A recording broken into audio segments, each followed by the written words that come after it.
Hello everybody, this is Turgai and I'm here to talk to you about Destiny 2. There's been a lot of news since my last report to you, and I'm going to cover a lot of it, but not all. Thank you for watching. As you know, YouTube channels thrive on your support, your likes, and subscriptions. So if you find any of what I've been doing here to be useful to you, please consider clicking like or even subscribing. Now, with no further ado, let's get into the news. Destiny 2 is launching September 6th. This is a little bit earlier than the originally announced September 8th. And just in case you don't know, Destiny 2 will be available on PC, and it's being released on October 24th via battle.net. Bungie moved the release date of Destiny 2 forward on consoles. That means it's going to be released earlier than originally planned. According to this Games Radar article, however, they brought it forward so the servers don't melt at launch. Basically, it's a bad idea to launch your game just before the busiest day you'll ever have and just hope the servers hold up. According to Luke Smith, our games at Bungie historically have their highest concurrency on the Saturday of their first week, and so, by originally going out on a Friday, I think we were putting our technical teams at risk. So, we're getting Destiny 2 a little bit earlier in order so that they have a little bit of time to test their servers before everyone jumps on for the weekend. Let's get started with this week at Bungie for the week of June 22nd, 2017. This week at Bungie, we're planning a monument to all of your wins. They're here to talk about the rewards you get for having been a Destiny 1 player in Destiny 2. Now, they go on to talk and tell you that what they're going to talk about today is not everything, so in other words, we can expect more stuff, but this is what they're prepared to talk about right now. What they're going to do is provide for us a banner at the top of the screen. So if you look here, you'll see this banner. And you can earn custom banners. Now, my expectation is that we'll probably be able to earn custom banners in Destiny 2 for Destiny 2 accomplishments. But right now, they want to talk to us about the banners we can earn through Destiny 1. The most important thing to note is that you have until August 1st to complete any of your activities for Destiny 1 that you want to have banners and icons for in Destiny 2. So here are the emblems. Laurel Triumphant. If you completed a moment of triumph during Destiny's first year, you don't have to do all of them, but if you did one of them, you're in. So there were several for the story missions. So if you finish the story of Vanilla Destiny or The Dark Below or The House of Wolves, any of them, you're going to get this Laurel Triumphant. Gloria Prima 2 means collecting all 10 moments of triumph during Destiny's first year. If you got the Gloria Prima emblem in Destiny, you're going to get this automatically. Slayer of Oryx. You owned the Taken King and completed a moment of triumph during Destiny's second year. Again, if you did any of the moments of triumph for Destiny's second year, you're going to get this. Heard the Call. You owned the Taken King and completed all 8 moments of triumph during Destiny's second year. If you got the rewards for year 2, if you got the shirt for year 2, Heard the Call is going to be granted to you. The Young Wolf. You owned Rise of Iron and reached rank 2 in the Age of Triumph record book. You probably reached a rank 2 pretty quickly. If you got the shirt for year 3, for the Age of Triumph shirt, you're going to get Saladin's Pride. You need that at rank 7, which will be 100% book completion, but is not actually completing the entirety of the Age of Triumph book. As soon as I got rank 7 and got myself the Age of Triumph shirt, I kind of quit. So, Lore Scholar. You've achieved a Grimoire score of over 5,000 in Destiny 1. So yeah, no problem. A lot of people had this before Age of Triumph dropped.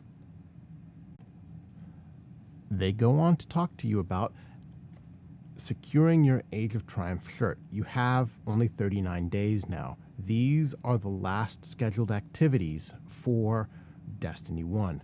So Trials of Osiris is every weekend. July 4th, we have an Iron Banner. We have King's Fall. We have Wrath of the Machine. We have basically one more crack at all of the raids between now and the end of Destiny 1. And here we talk about some of the live game endpoints. So on August 1st, it'll be the final Destiny 1 Iron Banner. So the Destiny Iron Banner of August 1st is the last one from Destiny 1.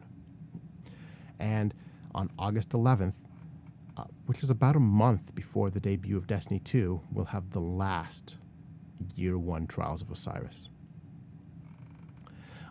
Xur will keep coming. I won't be covering them after Destiny 2 comes out, but Xur will keep coming.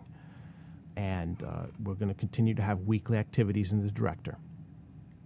All console exclusives from PlayStation will be available on Xbox as of October 2017. So if you have The Taken King on all 4 platforms, that's PS3, PS4, Xbox One, and Xbox 360, you're going to get all of the exclusive content will finally be on Destiny 1, finally. If you have Rise of Iron or Age of Triumph, which are just on PlayStation 4 and Xbox One players will finally be able to get all of the exclusive Destiny 1 content in October.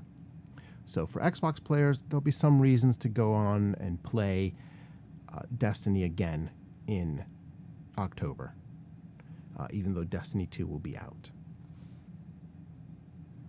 One item that interests me is the Destiny server queue. If you look at this highlighted section here, in preparation for Destiny 2, the Destiny server queue has been enabled in the event that the population exceeds the capacity of our data center. This queue will only impact players attempting to sign in and will not affect players attempting to launch into activities or social spaces. Leading up to the Destiny 2 beta and after the launch of Destiny 2, we expect players may experience this queue during times of high activity or maintenance periods. So this affects both Destiny and Destiny 2.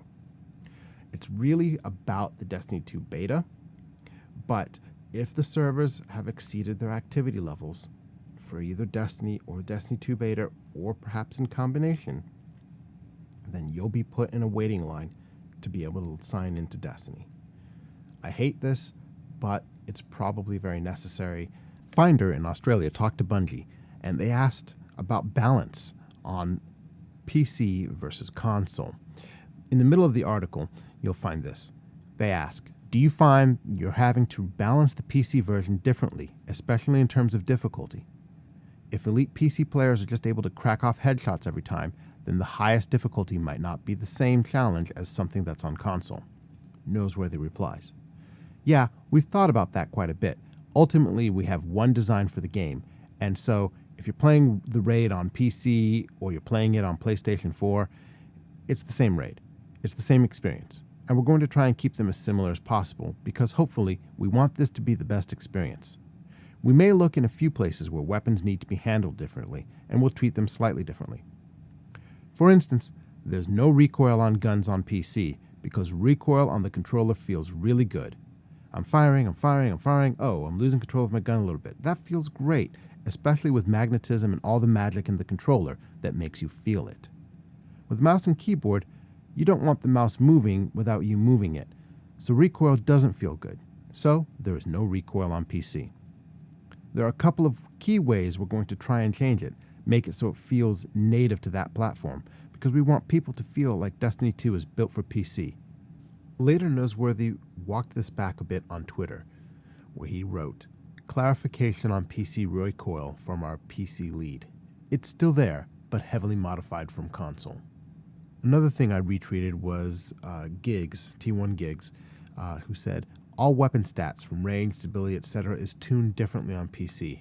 Guns felt great on PC and PS4. For me, that's the key takeaway. The guns felt great on PC and PS4. Doesn't matter what platform you're on, you're going to have fun controlling the game. That said, one of the things I absolutely love about Bungie games is the fact that the controls are flawless. So it'll be interesting to see whether or not they're able to recreate that on PC. GameInformer recently had an article where Luke Smith and Mark Noseworthy talked to them about the story of Destiny 2. They said a lot of good things. For example, they did talk about wanting to bring the story out of the Grimoire and into the game. Grimoire will not be returning. However, they are trying to make it more accessible to all players. One of the things that's interesting, however, the darkness may be gone. If you look here, Destiny 2 is a game about light and what happens when it's taken from you, and the lengths that Guardians will go to get it back. We're exploring the relationship between the player and the ghost in terms of light, and Ghaul's coveting of the light. As such, we wanted to carve off other things that we didn't think were important to the release, such as words like the darkness. Players of Destiny 1 will recall that the darkness was a term we heard a lot throughout the life cycle of that game, but there was rarely agreement about what or who the term might apply to. Luke Smith continues, "We never really said what the darkness means. Ultimately, we do owe our players a story there. What is the darkness? But that's not this game. We wanted to remove as much of the extra terminology as possible and focus the telling of Destiny 2's story. In so doing, allow Destiny 2 to usher in the rest of the saga. It's going to start some threads that we intend to carry through." So, the darkness, a lot of people have reported, is gone. But it's not. It's just being pushed into the background for a future iteration of the Destiny saga. PlayStation 4 is getting an exclusive strike called the Lake of Shadows, in which you descend into the European Dead Zone and take on the Taken. You also get exclusive gear, including Titan armor, Warlock armor, and Hunter armor. There's also an exclusive ship, the City Apex, and an exclusive weapon, the Borealis sniper rifle. It has 3 damage modes, which can be swapped on the fly. Finally, there's an exclusive PvP map, Retribution. Okay, everyone. Thank you as always for watching, but that's going to round up the Destiny 2 news for now. I hope this helped some of you. I hope it aggregated a bunch of stuff around the web. Hopefully you learned something you haven't heard before. As always, you can find me on Twitch, on Twitter, and right here on YouTube. I want to thank you for watching, Guardians. Please, if you enjoyed this, click like or maybe even subscribe. And I'll see you Starside.